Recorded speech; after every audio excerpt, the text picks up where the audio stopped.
नमस्कार। हम सब हर रोज कुछ ना कुछ खरीदते हैं, पर क्या कभी ये सोचा है कि हम जो चीजें चुनते हैं, आखिर वो चुनते क्यों हैं? हमारी पसंद के पीछे क्या कोई साइंस है? अर्थशास्त्र के नजरिए से देखें तो हाँ, बिल्कुल है।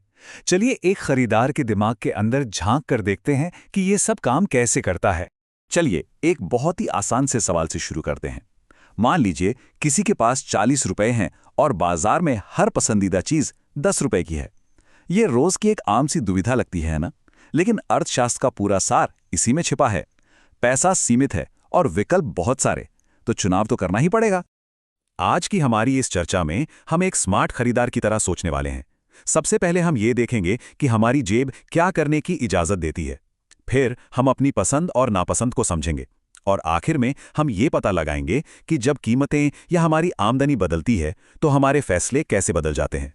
ठीक है, तो इस सफ़र का सबसे पहला पड़ाव है बजट। कोई भी फैसला लेने से पहले ये जानना ज़रूरी है कि हमारी सीमाएं क्या हैं, मतलब हमारी जेब हमें क्या-क्या खरीदने की इजाज़त दे रही है। तो ये जो बजट सेट है, इसे एक रेस्टोरेंट के मेन्यू की तरह समझ सकते हैं।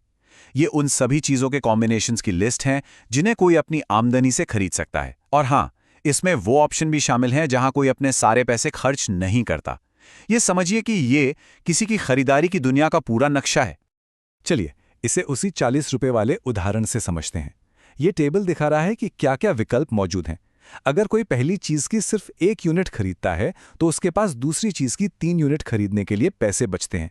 वहीं अगर वो पहली चीज़ की ही 4 यूनिट्स खरीद ले, तो दूसरी चीज़ के लिए कुछ नहीं बचेगा। ये सारे के सारे मुमकिन कॉम्बिनेशंस हैं। अब बात करते हैं बजट रेखा की। ये बजट सेट का ही एक बहुत खास हिस्सा है। ये सिर्फ उन कॉम्बिनेशंस को दिखाता है जहां कोई अपना पूरा का पूरा बजट खर्च कर देता है, मतलब एक भी रुपया नहीं बचाता। ये खर्च करने की आखिरी लकीरें।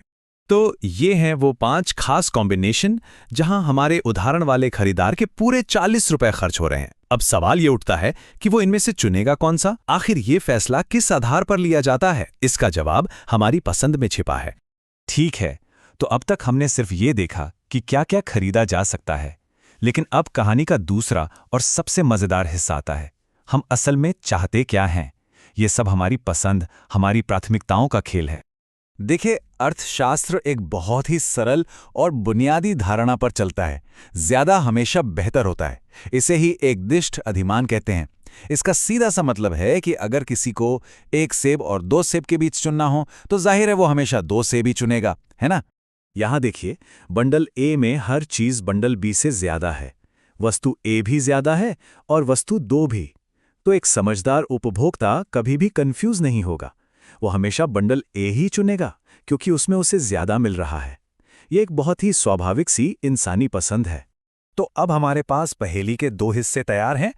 एक जो हम खरीद सकते हैं, यानी हमारा बजट, और दूसरा जो हम चाहते हैं, यानी हमारी पसंद। अब वक्त है इन दोनों हिस्सों को जोड़ने का, ताकि हम उस स्वीट स्पॉट को ढूंढ सकें, वो जगह जहां हमें सबसे ज्यादा खुशी या संतुष्टि मिलती है। यही है वो जादुई पल जिसे अर्थशास्त्री उपभोक्ता संतुलन कहते हैं। ये वो सबसे बढ़िया पॉइंट है, वो स्वीट स्पॉट है, जहां हमारी खरीदने की क्षमता और हमारी सबसे बड़ी इच्छा एक दूसरे से मिल जाती हैं। इस पॉइंट पर पहुंचकर ऐसा लगता है कि हां, हमने अपने पैसों का सबसे अच्छा इस्तेमाल किया है। लेकिन जिंदगी हमेशा एक जैसी तो नहीं रहती, है ना? क्या होगा अगर सैलरी बढ़ जाए या फिर कोई पसंदीदा चीज अचानक सस्ती हो जाए? जब हालात बदलते हैं तो हमारे फैसले भी बदलते हैं। चलिए देखते हैं कि मांग के नियम इस बारे में क्या कहते हैं। ज्यादातर चीजों के लिए यह नियम बिल्कुल सीधा साधा है। जब हमारी आमदनी बढ़ती है तो हम इन सामान्य वस्तुओं को और ज्यादा खरीदते हैं। जैसे हो सकता है कि हम अच्छे ब्रांड के कपड़े खरीदने लगें या बाहर रेस्टोरेंट में ज्यादा खाना खाने लगें। लेकिन कुछ चीजें ऐसी भी हैं जो इसके ठीक उल्टा काम करती हैं। इन्हें निम्न स्तरीय वस्तु कहा जाता है। जैसे ही हमारी इनकम बढ़ती है, हम इन्हें कम खरीदने लगते हैं, क्योंकि अब हम बेहतर विकल्प चुन सकते हैं। इसका एक क्लासिक उदाहरण है बस की यात्रा। पैसे आने पर लोग अक्सर बस की जगह अपनी गाड़ी या टैक्सी लेना पसंद करने लगते हैं। अब बात करते हैं स्थानापन्न वस्तुओं की। ये वो चीजें हैं जो एक दूसरे की जगह इस्तेमाल हो सकती हैं, जैसे चाय और कॉफी। अब सोचिए, अगर चाय अचानक से बहुत महंगी हो जाए तो क्या होगा? जाहिर है बहुत से लोग कॉफी पीना शुरू कर देंगे। मतलब एक की कीमत बढ़ने से दूसरे की मांग बढ़ जाती है। और फिर होती हैं पूरक वस्तुएं, जो एक दूसरे के बिना अधूरी हैं, जैसे मोबाइल फोन और सिम कार्ड। अगर सिम कार्ड या उसका डेटा बहुत महंगा हो जाए तो लोग नया फोन खरीदने का प्लान टाल सकते हैं। यानी एक की कीमत बढ़ने से उससे जुड़ी हुई दूसरी चीज की मांग भी कम हो जाती है। तो हमने ये तो देख लिया कि मांग बदलती है, लेकिन सबसे बड़ा और अहम सवाल ये है कि कितनी बदलती है।